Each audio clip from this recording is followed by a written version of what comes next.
નામ અલ્પેશ વિનુભાઈ માતાસુરી ભવાડી. ત્યાં એ લોકો 3 જણા હતા.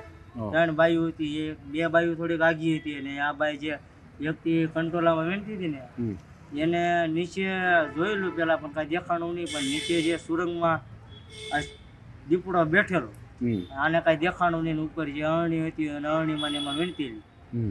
વીણ્યા બાદ પછી એને જે હસલ થયો ને હસલ થયા બાદ ડાયરેક્ટ ઝડપ મારી એટલે ડાયરેક્ટ પેલા ગળું પકડવાનું પછી કર્યું. એ પછી હાથના દાવા માર્યા ને ડાયરેક્ટ આ ગળું આ બાવડું પકડ્યું. એમાં ડાયરેક્ટ બેહાડી દીધી છે ને આ મને ખબર પડી કે 2-3 ખેડૂત ભાઈઓ હતા.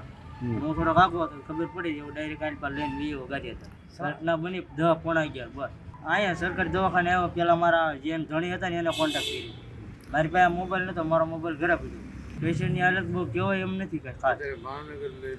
ડૉક્ટર એમ કહે છે કે ભાવનગર એક ઇન્જેક્શન મરાવવું.